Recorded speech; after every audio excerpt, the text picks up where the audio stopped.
اور اسی شک کے بارے میں جس کی پرواہ نہیں کرنی چاہیے، نماز میں آگے بڑھنا چاہیے، اس شک کی پرواہ نہیں کرنی چاہیے۔ تو ان موارد میں سے ایک یہ بھی ہے کہ اگر کوئی شخص بیٹھ کر نماز پڑھتا ہے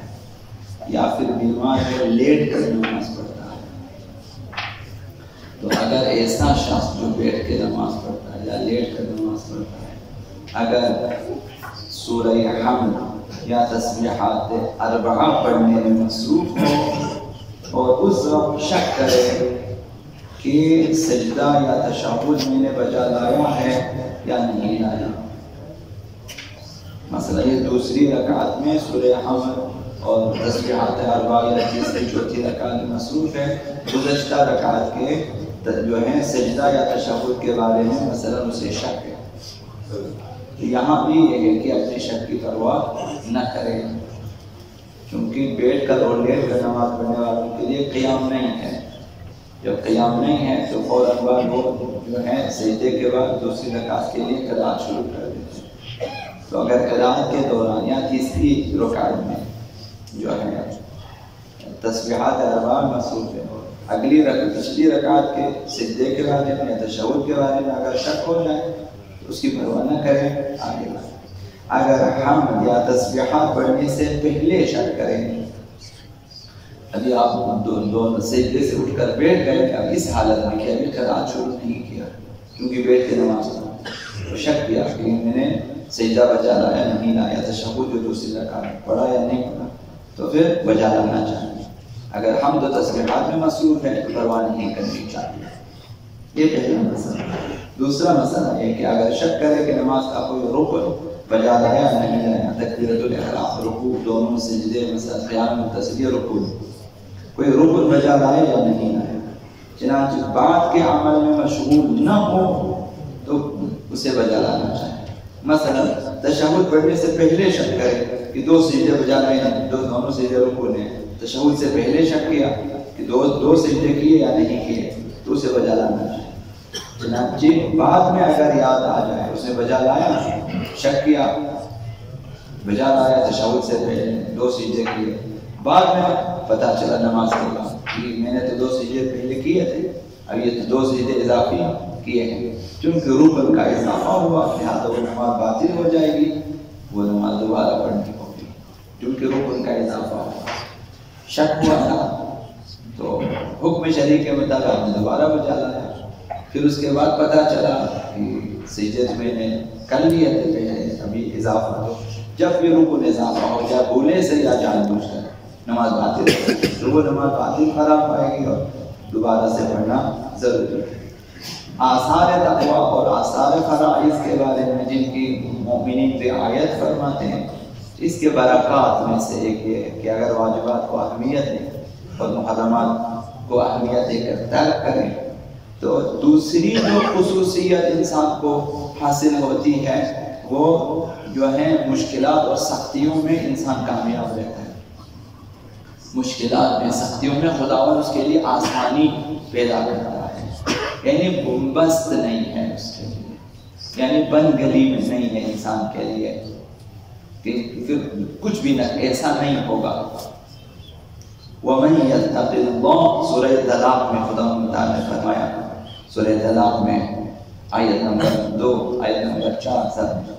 فرمایا وَمَن يَتَّقِ اللَّهَ يَجْعَلْ لَهُ مِنْ أَمْرِهِ يُسْرًا، چوتھی آیت میں سورہ طلاق کی،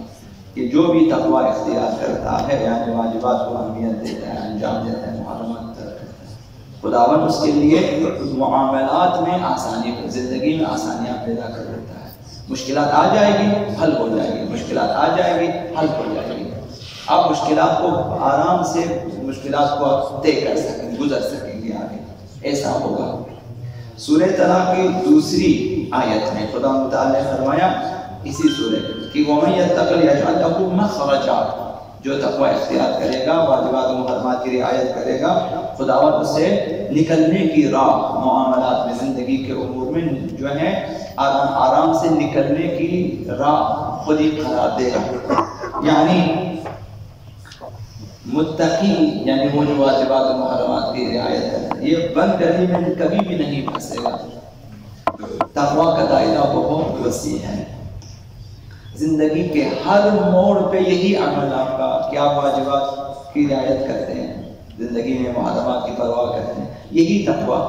زندگی کے ہر موڑ پہ انسان کی رہنمائی کرے گا کہ کون سا راستہ حق ہے، کون سا باطل ہے، اور صحیح راہ کا انتخاب کرنے میں مدد ملے گا۔ اس وقت انسان درست فیصلہ، بہت سارے لوگ غلط فیصلے کرتے ہیں اس وقت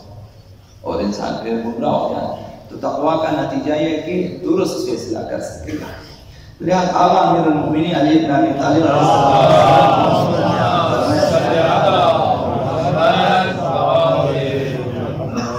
ومن يتق الله يجعل له مخرجا من الفتن،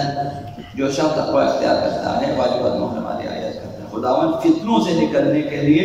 جو ہے اسے راستہ خود ہی قرار دے گا۔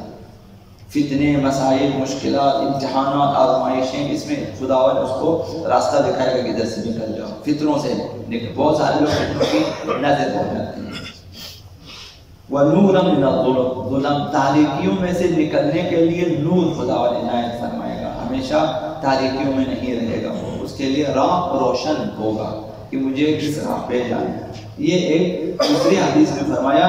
اور یہ یاد رکھنے کی حدیث ہے، اگر عقیدت مند ہو، عقیدہ رکھتا ہو، اہل اللہ خدا متعال قرآن میں فرمایا واللہ قسم و خدا لو کانت السماوات والارض على عبد رتقا، اگر زمین آسمان کی تمام اس کے تمام سوراخ بند ہو جائے، نکلنے کے لیے کوئی سوراخ بھی باقی نہ رہے، نہ زمین میں نہ آسمان میں، سب بند ہو جائے انسان کے لیے، ثم اتقى، یہ شخص اگر متقی ہے، واجبات محرمات کی پرواہ کرتا ہے، جعل له منها، خداوند پھر بھی اسے نکلنے کی راہ عنایت فرمائے گا۔ زمین آسمان کے سارے راستے بند ہو جائیں، پھر بھی خداوند ایک راستہ نکالے گا اس کے لیے۔